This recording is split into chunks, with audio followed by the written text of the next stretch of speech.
Hello, everybody. This is Maurice Kande from the City of David and from mauricelavos.com. The other day I was at a church service, and toward the end of the service, I was hearing the pastor um, complaining about the fact that the church attendance had depleted since the beginning of the pandemic. And I kind of had an idea of what was happening and why did the number deplete suddenly throughout the past 2 years. And this morning, when I went to watch a YouTube video, I was actually taken aback by a thumbnail of a video showing empty shelves in a store located in a first world country. And that's a kind of picture that we normally used to see in third world countries, but it wasn't the case. In this case, the empty store was had basically no food. It had no food. And so I clicked on the video and I was just busy trying to actually understand what was going on and what was happening. And as I was listening to the vlogger reporting on the situation, I could actually hear some of the reason explaining why they had like an empty shelf and why so much of food was missing. And I got it actually caught me a bit by surprise. But since I've experienced quite a couple of crises in my life, not only personally but also as part and parcel of a larger society, uh, I thought it would be good that we discuss something quite important when it comes to crisis and in Christianity. And um, I've seen a couple of people, a couple of Christian people, moving onto the other side from Christianity to witchcraft, simply because they were trying to find a way out in their lives. They were going through crisis, and they thought that it would be best to just switch side and go into witchcraft to find a solution. And after years and perhaps let me say months and years of observation, I got to understand and to know why is it that many Christians and so-called believers just give up on everything and move on to either serve the devil, or they just decide to just quit the faith and not go to church anymore and not believe in God anymore during times of crisis. Now, um, we are not going through a serious season where inflation has been increasing almost everywhere. It's not a first world problem. We also have the same issue in a country where I live right here. We have situations where the price of commodities has increased drastically to another level. I mean, things have totally changed. Um, Basically, prices have changed by probably 10 or 20% more than last year. And this kind of issues, coupled with unemployment, uh, can actually create so many questions in the head of a believer who has not been properly trained in the faith and who has not been properly anchored in the knowledge of the scriptures. Now, in the Bible, Jesus actually says that the devil comes to steal, to kill, and to destroy. Okay? But I'm not gonna discuss about all those three actions that he wants or that he intends on doing. I'm only gonna speak about the stealing factor. I have written a book 4 or 5 years ago uh, regarding John chapter 10:10, and the book is mostly related to uh, remaining grounded in faith during times of crisis. I'm gonna leave a link below this video. You can actually check it out. It's actually a very good book that can definitely help you, especially during these times of crisis. And I just want to speak about the first action that the devil is really concerned. The first action that he really wants to implement when it comes. which is the theft factor, the stealing factor.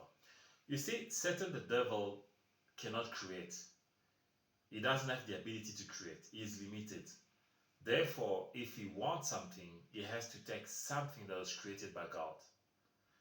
You see, and in the past recent years, we've seen quite an increase in witchcraft within the church.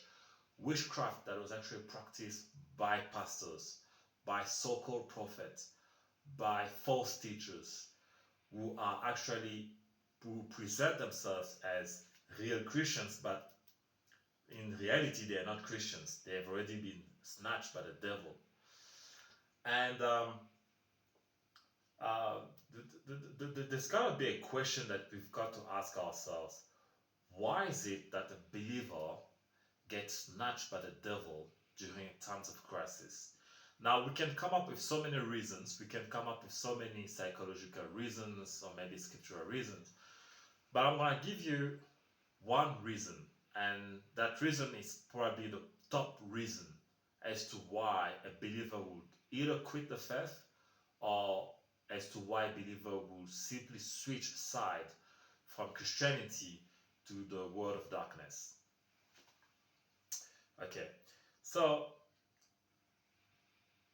the reason is that those people were not fully told about the gospel. They were not fully preached about the reality of the gospel. They were not fully told that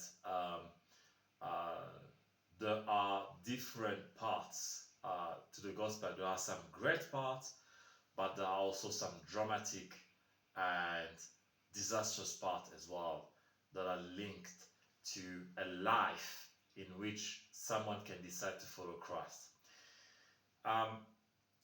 Let me just give you a few examples. For example, in Matthew 16 verse 24, Jesus actually warns us that if somebody wants to follow him, he's going to have to deny himself, deny his flesh, and take up his cross. Already, that kind of warning is already reflective of how difficult Christianity can be. So it's not always going to be roses and beautiful things all over all the time, but there will be also certain problems. Already when it says you must deny your flesh and you have to take up your cross, that's kind of problematic, you know. Let me give you another example. In John 16:33, Jesus said that we will have troubles. We are going to have troubles in this world. So he never said that everything will constantly be okay. He said that we will have troubles in this world. It's not always going to be all right. It's not always going to be funny. It's not always going to be 100% okay, but we will have troubles in this life. Let me give you another example. In Mark 10:30, Jesus did promise that we will receive homes, brothers and sisters, if we follow him, if we go through Christian life. But those beautiful things will come along with persecutions. Okay, so we have to be aware of that. We have to be aware of the fact that even though we can be happy, even though we can be doing well, Satan the devil is still not going to be happy. He's still not going to be happy about the fact that you will have followed Christ. So God will bless you, of course, because he has concerns about you, but you got to be aware that the devil will also come with persecutions. So we're going to have troubles, the devil will come with persecutions and all that stuff. And I'll give you another example to actually round up this section. In the book of Psalm 23, which is one of the most popular psalms ever, there is basically various verses that actually reflect the prosperity that God actually wants to give us, the good fortune that we're going to experience. But we also have to remember as well that there are certain parts that actually display the fact that there are enemies. For example, when the psalmist says that in front of my enemies you dress a table, you know, yes, there is a table. Yes, there is an overflow in the cup, but there are enemies present as well. We also have to remember that there is a section that speaks about the valley of death. Okay, so it starts with something that says, a verse that says, I shall not live in want.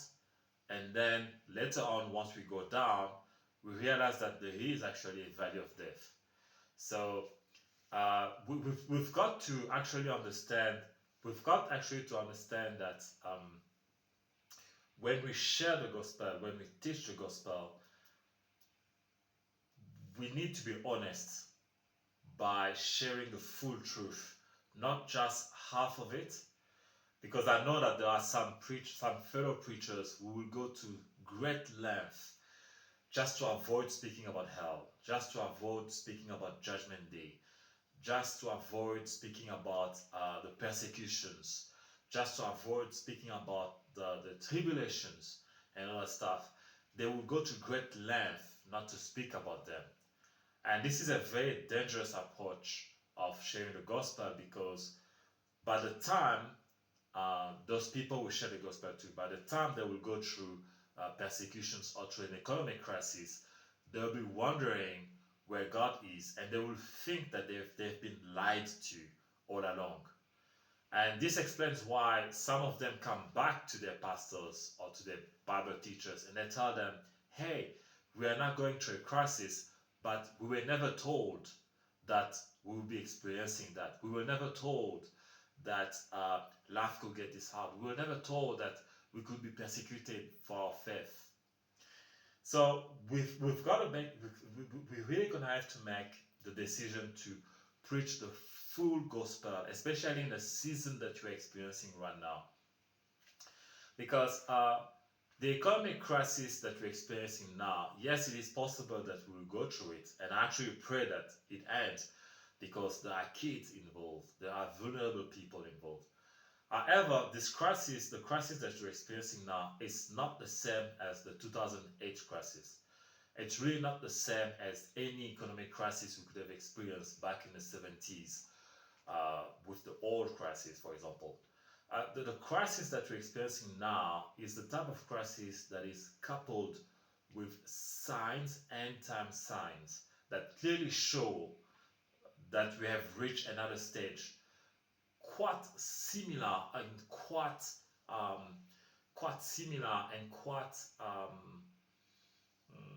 how can I say, very similar to various signs that were predicted in the Bible, in the book of Revelation. So we can choose to actually tell the truth and to clearly explain to people the reality of the gospel and share the gospel with a 360-degree approach. Okay, that way we'll prepare people better in times of crisis. We'll prepare them so that they will remain grounded. That's very important, because I remember when I was actually younger, much younger, like 20 years ago, I remember seeing brothers quitting the church because they were dumped by their girlfriends. Yep. Okay. And there are much bigger troubles than being dumped by a girlfriend. Somebody can lose his job because of the pandemic. Somebody can actually lose the value of his stocks. Somebody can lose their house. But if they've not been prepared, if they've never been told that such event can happen, then they will lose their faith easily. They will not remain grounded, and they will even end up thinking that God is a liar. So if we choose to actually share the gospel by hiding certain negative things, certain negative events, we are doing basically a disservice to our audience. We're doing a disservice to the people who listen to us. And I think, personally, that if we decide to actually hide the truth behind the reality of persecutions and negative events, I think that we are doing a total disservice to uh, the first generations of Christians who have died through persecutions. You see, most of the apostles have died an excruciating death. It wasn't rosy, they just died. They were killed, most of them. Many of the first disciples of Jesus were killed through persecutions. And I think we are doing a total disservice to them and to their memory by not sharing the gospel fully and by not telling the full truth about what it takes sometimes to be a Christian. Now, this is my last word. You may not be a preacher, you may not be a pastor or a Bible teacher, and you may be just going to church. But you also have a duty to study the Bible for yourself. You can't just go to a church somewhere and let somebody preach you, for example, about Psalm 23, and you can't let the person just choose those favorable verses, and you can't just go home and just rely on what you heard. You've got to read the full chapter. You've got to read the full gospel for yourself. You've got to read the Bible for yourself so that you can actually understand that yes, God has concerns for us. Yes, God has promised a life of abundance. But you will also, by studying the Bible for yourself fully, you will also realize and understand that there are persecutions that will come along. There is a cross that we need to carry. There are troubles in this life. And as long as you are aware of those things, when the troubles will come, they will not come to you as a surprise. And you will not think of God as a liar. Because Jesus himself did warn us that negative things, troubles and persecutions will happen. When you will understand that reality, you will have a better probability of remaining grounded in your faith, especially in the times that you are going through. Alright, so I hope that you will remain grounded in your faith in spite of all the problems that we're going through, whether it's inflation, whether it's a pandemic, whether it's some form of political trouble. And just know that even when you go to the valley of death, the Lord is still your shepherd. God bless you. See you till next time.